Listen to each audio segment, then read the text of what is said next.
May tao sa kabilang line. Hello, good morning. Hello, good morning. Sino ka? Si Mark Lennon. Sino po hinahanap nila? Si John Lennon? Hindi po. Mark Lennon, tama? Yes po. Ang ginagawa sa buhay? Ito po. Katrabaho. Katrabaho po. Anong trabaho? Malalaman eh. Kaya nga tinatanong para malaman eh. Malamang, malalaman ko yan. Dali. Guard po. Guard. Anong binabantayan mo? Ito po.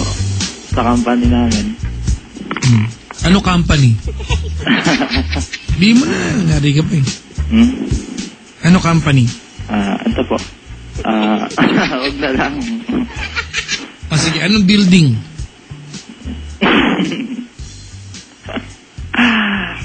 Wala. Huwag na lang po. Saan lugar? Saan lugar? Dito sa Taguig. Sa Ilunding, Taguig, Malaw, market to. Ito ba yung Along Buendia? Hindi po. Buendia ba to? Hindi po. Ay, Taguig pala, ano? Taguig. Building. Anong floor ka?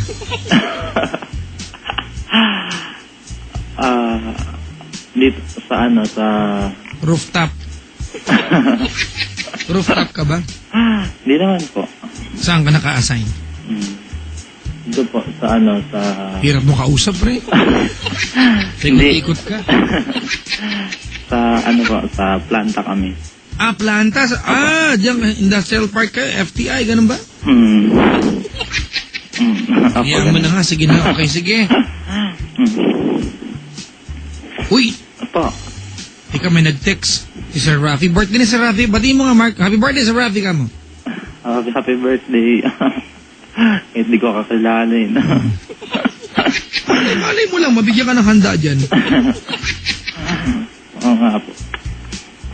Hindi pa yan ang handa ko.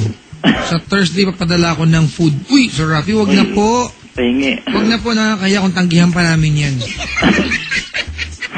Ay, sa'yo lang magdalang Tupperware sa Thursday, ha? Masayang kasi iba, eh. At least napakikinabangan. Ibenta natin sa labas pertakal. Alright, Mark, mag-confess ka? Advice and mag-share po. Regarding sa mga nangyari. Oo nga, mag-confess ka nga. Apo, confess nga po. Kailan to nangyari? Last year lang po. Last year? Apo. Umaga, tanghali, hapon, gabi. Hapon and gabi. Hapon and gabi. Opo. Hapon and gabi. Uy, teka, may nag-text. I love you, Papa Jack, ingat. Uy. Sino to? Kaya to. Pag I love you to nga. Daming tagahanga. Teka, i-replyan ko lang, ha? Yan ka lang, ha? Sige lang po. Ito na. Sino po ito? Kamagulo dyan, ha? Sino po ito? Message sending fail. Wala akong load. Lahat.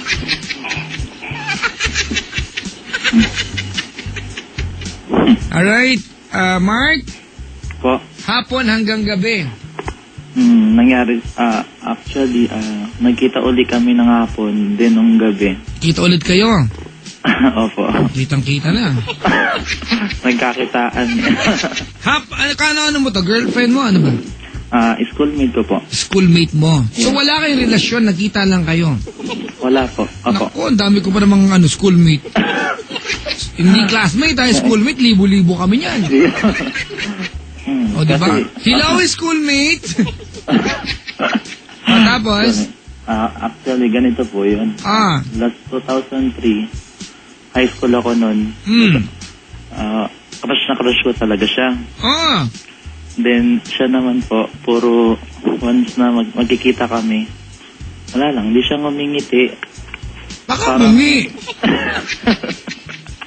Hindi naman po, pero ito sa pinakamaganda sa campus. Wow! Yes. Tama na yung kwentong yan! Tapos? Tapos, hindi naman totally na masasabing close kami, pero magkakausap din. Baka feeling close ka lang. Siguro, ganun. Pero bihira na kami mag-usap dati. Gano? Kasi school journalist namin siya. So last year nakita kayo ng hapon. Opo. Paano ka nakipag-set ng pagkikita? Ikaw ba nagsabi magkita kayo? Hindi, nung aksidenteng nagkita kami sa isang mall. Tapos, yun, parang kabaligtaran nung pakikitungo niya sa akin dati na... Mahirap yan, magkita ka sa dalawang mall, di ba? Layo nun. Hindi, aksidente nga ako nagkita kami sa isang mall. Ayoko, dalawa nga. Sa isang mall, tapos kabaligtaran nung pakikitungo niya sa akin nung high school kami. Naging magiliw siya, mabait ngayon. Parang, alam mo ang lalim na magiliw. Di ba? Malamyos, magiliw. Banayad. Di ba? Tapos, ito, parang nagugulat na ako. Bigla siya uy, tara, dinner tayo. Sabi niya, magpapalibre lang. Hindi na. Next ko nga sa labas, di ba, nakita kami sa mall ng hapon. Then, nung pagkasabi niyang dinner, kasi pagkakaintindi ko sa dinner, gabi. Ang gabi hindi naman yung di ba? So, yun. Sabi ko, saan mo gustong kumain? Tapos sabi niya, doon na lang sa bahay. Doon na lang sa bahay. So, in-invite niya ako doon sa kanila. Kasi nung high school kami, alam mo yun, parang napahiya ako sa kanya nun kasi nung high school kami, nung JS prom namin. Huwag nang balikan yung high school. Saan mo kayo nagpunta nung nag-dinner kayo? Doon, sa bahay po nila. Bahay nila? Anong ulam nila? Sinigang. Sarap. Sinigang na ano? Hipon. Hipon? Sarap niyan, di ba? Kaya alam mo saan dinadaya natin yan, di ba? Anong ulam nyo? Sinigang na hipon, pero apat na piraso. Di ba? Pag kumain kayo, puro okra kakainin mo tsaka kangkong. Ano yung hipon? Basta may lamang yung hipon yan. Lasahan mo na lang. Pero sa kanila po, malalaki. Malalaki? Gano'n kalalaki? Parang tubo ng tubig, gano'n. Hindi naman. Uy, dati kasi alam mo, may nagbigay sa akin ng buttered shrimp, ano? Actually, buttered, hindi naman shrimp eh. Sugpo, parang... Buttered shrimp. Walang halong biro sa ilunching, ha? Ako ang tao ko sa hipon. Nakain ko sa piraso lang. Alam mo kung bakit?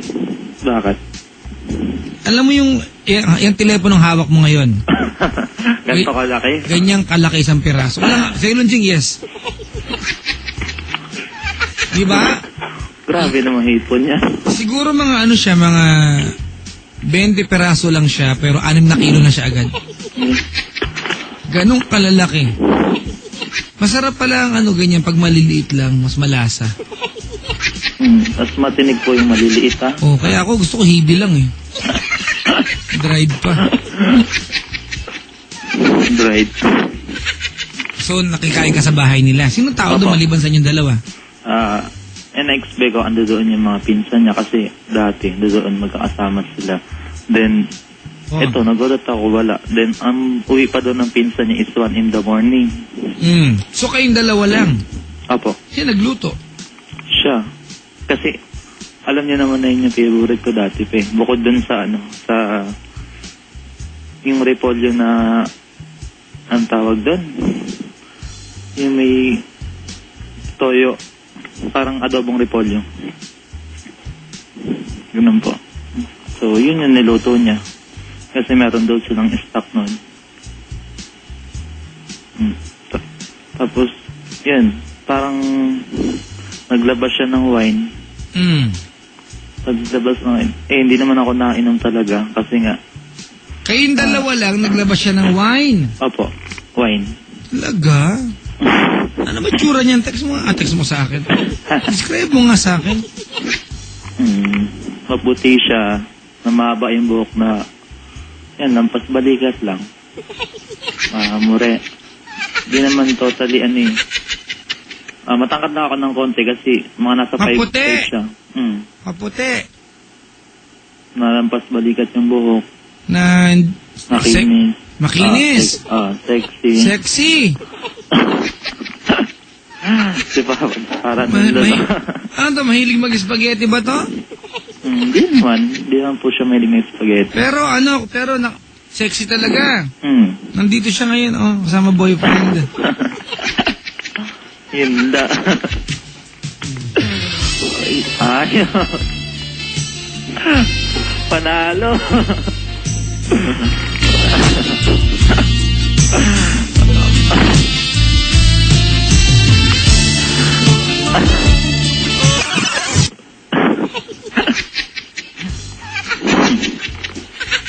So, ibig sabihin, nakakagulat ka sa part mo kasi hindi naman kayo close.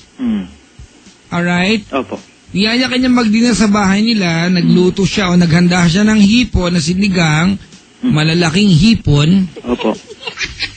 At naglabas ng wine. Kasi ano lang daw, parang bonding moment kasi... Sa ilan dyan, yung pag-iimbita ng kumain sa bahay, tsaka yun, normal yan eh, di ba? Pero yung maglabas ka ng wine, kasi kung wala lang naman yung bisita mo, hindi wine ang ilalabas mo, beer, San Miguel. Diba? Pero wine, tayo mapit niya, tago-tago natin yung mga yan, di ba? Para ilabas yan, special ka pre, para kang hopya. Hindi kasi, for how many years nga naman daw.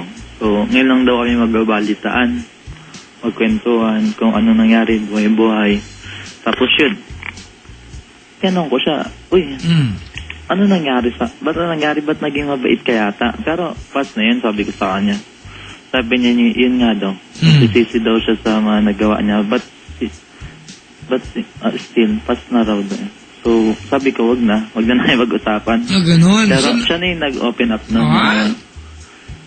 Sabi niya, ikaw kasi, parang nakaka-asar daw. Kasi tingin daw ako ng tingin sa kanya. Talaga? Ko sa kanya, sabi ko dati pa, crush na kita nung high school pa lang. Talaga? Kasi, masasabi ko na dead talaga ako sa kanya nung high school. Nung high school? Kakasar? Tapos,